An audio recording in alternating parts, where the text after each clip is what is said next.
G'day there everyone, Daniel Anderson here. Welcome back to this session as we move our way through the functionality and features of SharePoint Document Sets, or folders on steroids as I like to call them.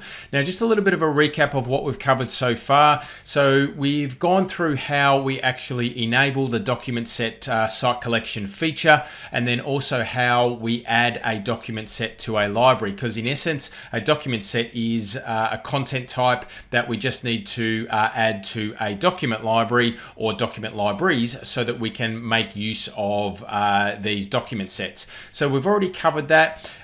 We've also then covered and moved on to the next stage where we have added some metadata to our document set and really see the potential there of being able to have metadata associated to that top level document set. We can also share our metadata columns to the documents that reside inside of those document sets. And then also we've been able to step through the creation of an additional view that allows us to have a different view of the top level of the library, so where our document sets are stored, as opposed to when we enter a document set, we can have a different view inside of that document set. So that leads us on to this session here, where we're going to take things a little bit further now, again, where we're going to have a look at the ability to have some default content. That is, whenever you create a document set, have some default sets of documents that actually get provisioned and created inside of the document set when we create a new one. So let's jump in and have a look at how we go about doing this and where these settings are, and then we'll go through that demo. So we can see here I am in the document set settings. Okay, so to get to the document set settings, I'm just going to jump back to the document library, and then you can see I've already got a document set sitting here. I've got some additional metadata here. Now, one of these columns is actually what we call a shared column. So this due date here, you'll see that it is a shared column. And when we're inside of this document set, I'm actually looking at a different view here as opposed to what I was at the library level. So to get to the document set settings, I'm going to go to library settings and then to more library settings, and then I'm going to actually click on, under content types, click on document set. Now, once we're in the settings for a document set, we can go to document set settings, and then that gives us the ability to do some more things. So the section we're going to focus on here is this default content set setting here. So you can see from the description, if you want new document sets that are created from this content type to include specific items, upload those items here and specify their content types. To create a folder in the document set where one or more items will be stored, we can type in or paste the name of in the folder box here, because we've got this folder box here. So we can see we don't have additional custom content types right now, but we do have the out-of-the-box document content type. So what we can do here is we can choose a file. So we can navigate to a file that we want to use for a template. So let me just grab a demo document here, and let's go for a user guide. All right, so we'll go for this one here. We'll add the name of the document set to each file name as well. So we'll leave that ticked. And then we could also add multiple different types of documents here. All right, so we could have multiple documents. So I'm going to choose another document. I might have a spreadsheet. All right, so let's have an estimate spreadsheet that we want to add as a default content there too. Now, ideally, what we would do is we'd be creating an additional content type, which we'll step through in a minute, and then we can assign that content type to these documents as well. So we can see here, we've got our shared column, which is that due date, and then we've also got the selected view when we're inside the document set here, and it's set like so. So I'm just going to click OK, and that's going to then make those changes. All right.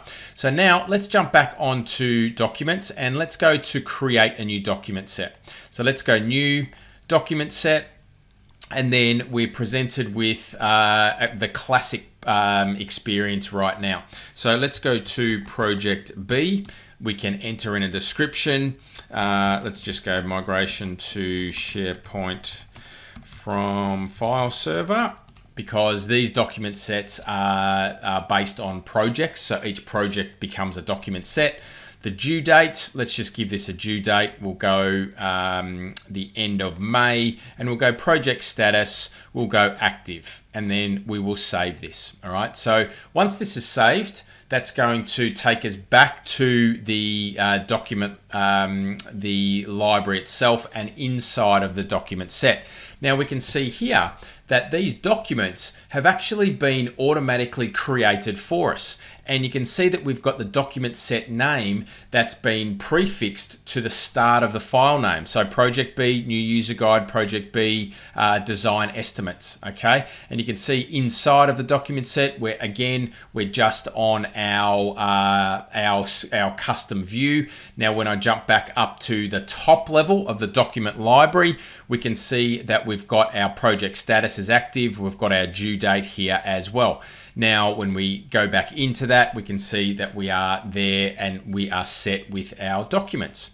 Now, what about custom content types? What about having, rather than using the default document content type, let's create a custom document content type for use for our projects, and then we will use that as a default document inside of the project document set.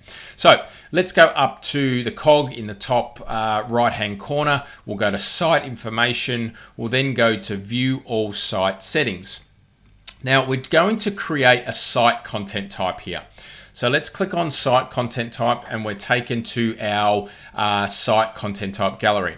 So we're going to create a new content type and call this project document. So let's call this project document.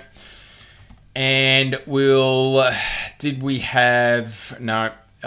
Contoso content types. We'll pop it into this existing category. Now the parent we want to have as a document, and we want it to be the document content type. So we'll base it off the out of the box document content type. Now let's add a new site column. Let's create a new site column, and let's call this project document type. And let's have a look at our categories. We've got project columns, and then we are going to use a choice column. All right, so we've got our choices here. Let's go to issues register. We might have a status update report.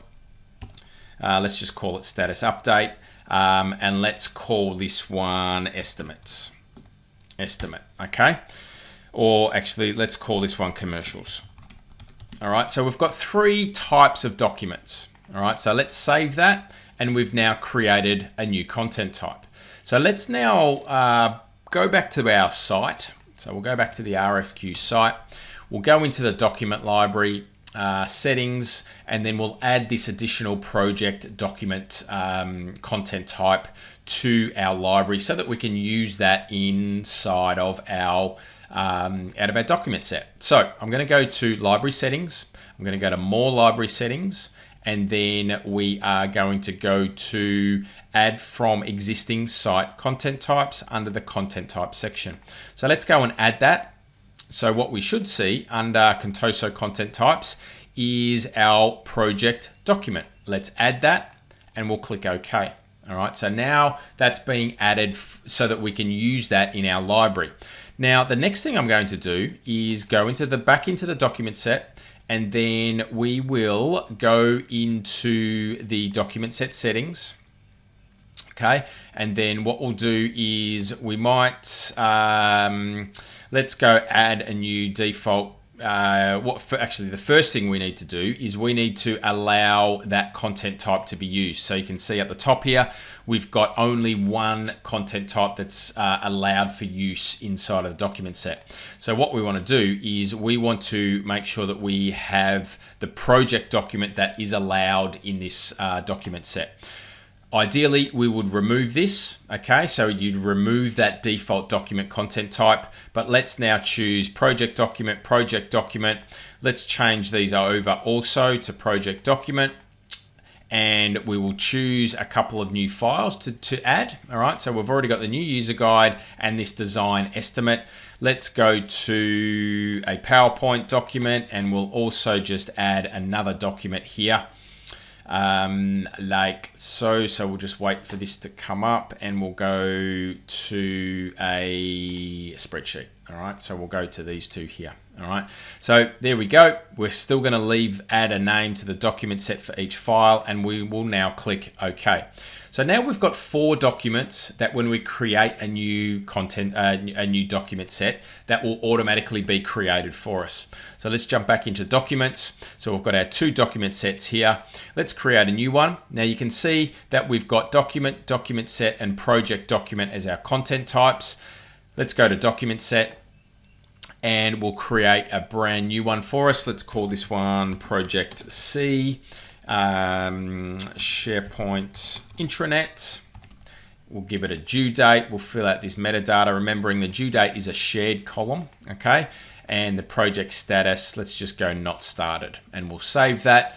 We're then taken directly to inside that document set that we've just created, and let's have a look at our documents that are being automatically created for us. So now we've got 4 documents, and you can see that the document set name has been prefixed again to these files.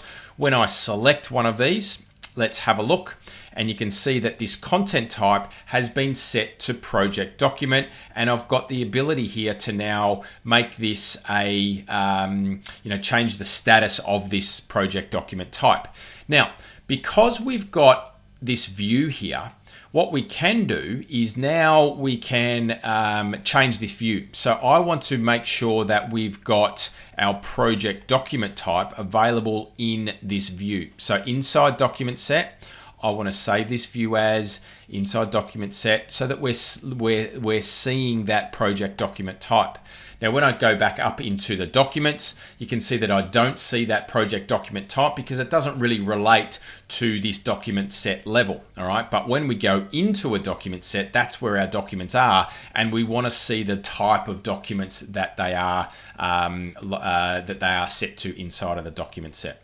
Okay, so let's leave it there. That's another session on the power of SharePoint document sets. And in that, just recapping, in that session, what we've done is we have gone through the ability to be able to set default documents that are created when a new document set is created from the new button, and also added an additional content type for use and allowed that inside of that document set as well. So I hope that brings you some value today. If you have missed the other 2 sessions, then I will link to those in the description of this video, so you can go back and have a look at those. They will also appear just at the bottom of the screen here, flashing up there.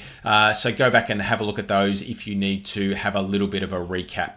Thanks for watching. See you next time.